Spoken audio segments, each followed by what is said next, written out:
Mandible lower jaw को form करती है और स्कल की एकमात्र मूवेबल बोन होती है। जन्म के समय मैंडिबल दो अलग-अलग बोन्स यानी राइट और लेफ्ट हाउस से मिलकर बनी होती है।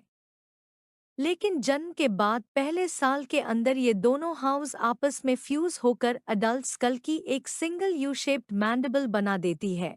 मैंडिबल के हर साइड में एक हॉरिजॉन्टल बॉडी और उसके पोस्टीरियर साइड पर एक वर्टिकली ओरिएंटेड रिमस होता है। रिमस का अर्थ ब्रांच या शेक होता है। जहां बॉडी और रिमस एक दूसरे से मिलते हैं, वहां मैंडिबल का एक्सटर्नल कॉर्नर बनता है जिसे एंगल ऑफ मैंडिबल कहते हैं। हर साइड के रिमस पर दो अपवर्ड प्रोजेक्टिंग बोनी प्रोसेसेस होते हैं। इनमें से एंटीरियर प्रोसेस को करोनॉइड प्रोसेस ऑफ मैंडिबल कहते हैं। ये फ्लैटेंड प्रोजेक्शन होती है और चूइंग, मैस्टिकेशन में काम करने वाली एक इम्पॉर्टेंट मसल के अटैचमेंट के लिए साइड प्रोवाइड करती है। पोस्टीरियर प्रोजेक्शन को कॉन्डिलार प्रोसेस ऑफ मैंडिबल कहा जाता है, जिसके सुपीरियर एंड पर ओवल शेप्ड कंडाइल प्रेजेंट होता है। मैंडिबल का कंडाइल टेम्परल बोन की मैंडिब्युलर फोसा और आर्टिकुलर ट्यूबरकल के साथ आर्टिकुलेट होता है, यानी कि जॉइंट बनाता है। इन आर्टिकुलेशंस के द्वारा टेम्पोरोमैंडिब्युलर जॉइंट यानी कि टीएमजे बनता है, जो माउथ को ओपन और क्लोज करने की मूवमेंट अलाउ करता है। कोरोनॉइड प्रोसेस और कॉन्डिलार प्रोसेस के बीच जो ब्रॉड यू शेप डिप्रेशन होती है यूज मैंडिब्युलर नॉच कहते हैं। अब मैंडिबल के इम्पॉर्टेंट लैंडमार्क्स के बारे में बात करें तो पहला है एल्वियोलार प्रोसेस ऑफ मैंडिबल। ये मैंडिब्युलर बॉडी का अपर बॉर्डर होता है और लोअर टीथ को सपोर्ट और एंकर करने का काम करता है। इस प्रोसेस में टीथ के सॉकेट्स या एल्वियोली प्रेजेंट होते हैं। दूसरा है मेंटल प्रोट्यूबरेंस। ये एंटीरियर मैंडिबल के इंफीरियर बॉर्डर से आगे की तरफ निकला हुआ प्रोजेक्शन होता है जो चिन थोड़ी को फॉर्म करता है। मेंटल शब्द का अर्थ यहाँ चिन से संबंधित है।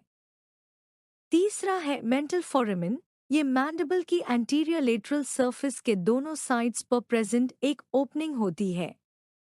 इस फोरामेन से एक सेंसरी नर्व बाहर निकलती है जो चिन और लोअर लिप को सेंसेशन प्रोवाइड करती है। चौथा है माइलोहायोइड लाइन।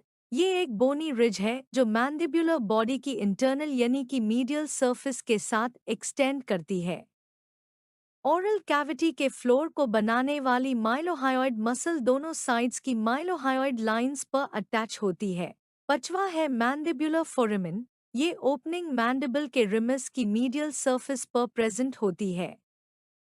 इस ओपनिंग से एक कैनाल या टनल शुरू होती है जो मैंडिब्युलर बॉडी की पूरी लेंथ तक जाती है। लोअर टीथ को सप्लाई करने वाली सेंसरी नर्व और ब्लड वेसल्स मैंडिब्युलर फोरामेन के थ्रू एंटर करती है और मैंडिब्युलर कैनाल के अंदर ट्रैवल करती है।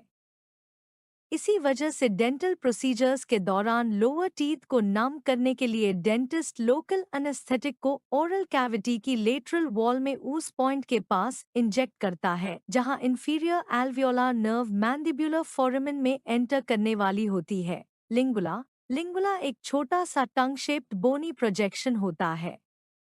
इसका नाम भी इसी शेप की वजह से पड़ा है, क्योंकि लिंगुला का मतलब होता है लिटिल टंग। ये मैंडिब्युलर फोरामेन के बिल्कुल पास रिमस की मीडियल साइड पर प्रेजेंट होता है।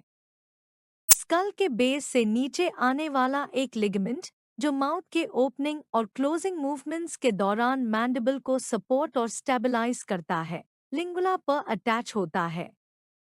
इस लिगामेंट को स्फेनोमैंडिबुलर लिगामेंट कहते हैं। मैंडिबल का क्लिनिकल इंपॉर्टेंस देखें तो पहला है mandibular foramen. Mandibular foramen inferior alveolar nerve block के लिए सबसे इम्पॉर्टेंट लैंडमार्क है। दूसरा है mental foramen. Mental foramen mental nerve block और डेंटल इम्प्लांट प्लेसमेंट में इम्पॉर्टेंट होता है। तीसरा है coronoid process. Coronoid process temporalis muscle को इंसर्शन प्रोवाइड करता है। चौथा है condylar process. Condylar process temporomandibular joint यानी कि टीएमजे का हिस्सा होता है। पांचवा है lingula. Lingula oral and maxillofacial surgery में एक इम्पॉर्टेंट सर्जिकल लैंडमार्क माना जाता है। छठा है एल्वियोलार प्रोसेस। एल्वियोलार प्रोसेस टूथ लॉस के बाद ग्रेजुअली रिजॉर्व हो जाता है, जिससे डेंचर फिटिंग में डिफिकल्टी हो सकती है।